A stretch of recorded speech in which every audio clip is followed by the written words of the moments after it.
expectations are high. Tell us about Hudson Yards. Well, we're very excited about it. I mean, we're really creating a live, work, play environment, which is really what cities are going to would be the future of cities. Hudson Yards being the largest, it's over 20 million square feet, and it's under, the first building is completed. We hope to open the project in the fall of 18, and that'll be roughly about 10 million square feet, and it's going to have a real impact on the city. You've gotten some major companies to change their headquarters, right? BlackRock is moving there. SAP is moving there. I mean, we're really changing the kind of the new heart of New York, what we call it, with all the companies coming there and living. And you see what's happening in New York today, where really the West Side is a preferred location. The corporations see it. It's really a tool for them to really recruit their employees, because this is where the young people want to live and work and play. And so there's a shift that's occurring in New York. Many New Yorkers don't even realize it at this point. But when you can see where the corporations are going, it's a good barometer to the future. I want to ask you about the overall commercial real estate space right now. But first, we've been talking a lot about what's going on in retail. Malls are really not doing well. Now, I know Neiman Marcus is set to anchor the retail space at the company developing at Hudson Yards, but the department store is currently struggling with declining sales, as is much of the retail space. Related companies reportedly met with the luxury chain about a potential merger. Was this something that you would like to see, owning Neiman Marcus as well? No. Neiman Marcus is a great company, and we're a developer. And I don't think those two areas really come together. So you want to acquire Neiman Marcus? We do not. I mean, they're a great company. They're going to be a great anchor for the retail there, and the service that they bring, and it really shows the quality of what Hudson Yards is all about. And so working closely with them. Certainly all retailers today are really kind of embattled, if you will. But I think, people today, shopping is still the greatest form of entertainment. Did you think it's the online stuff that's really undermining some of these mall complexes? I mean, like an Amazon.com's eating everybody's lunch, right? There's no question about that. I mean, they have the advantage of, most of the states, you don't pay sales tax with that, and they've cut the margins. It's hurt retail dramatically. But people still, over 90% of all retail sales are still occurring in stores, not online.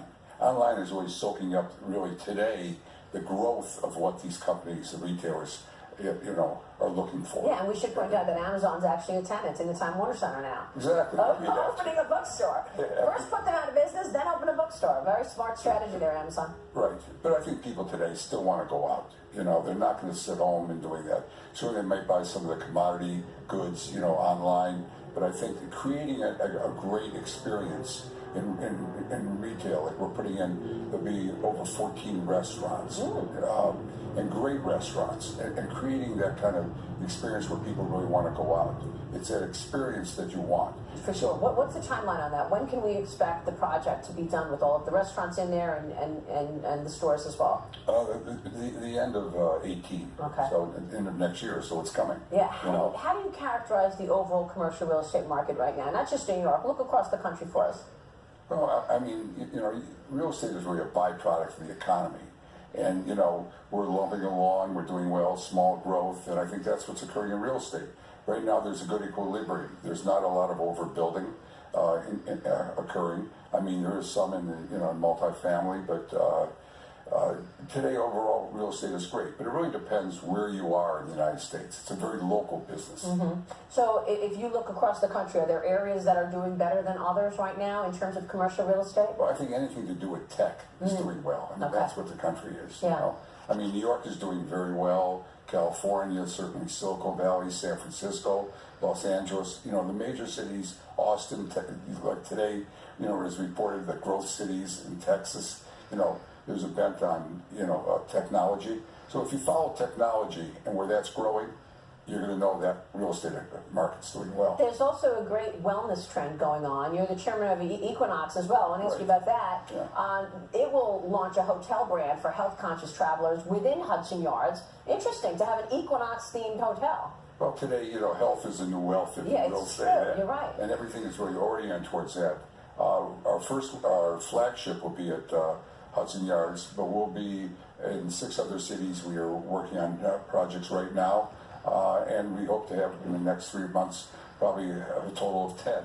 So I really think this is a trend. We've hired the former president of Four Seasons, and we're very excited about it. I think other real estate developers want to incorporate us in their projects, recognizing that, and how it attracts people as well. And Equinox is a chain that is really growing, and so kind of one of the real retailers, if you will, that is really expanding and doing well in this environment. What are your thoughts overall on the infrastructure plans that we're hearing out of this administration?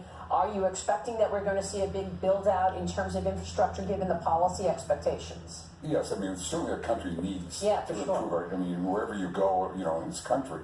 I mean, the question is how long it's going to take to get the approvals to start the actual infrastructure, you know. It's really tough to get approvals, isn't it? That's the problem. It takes years. Exactly.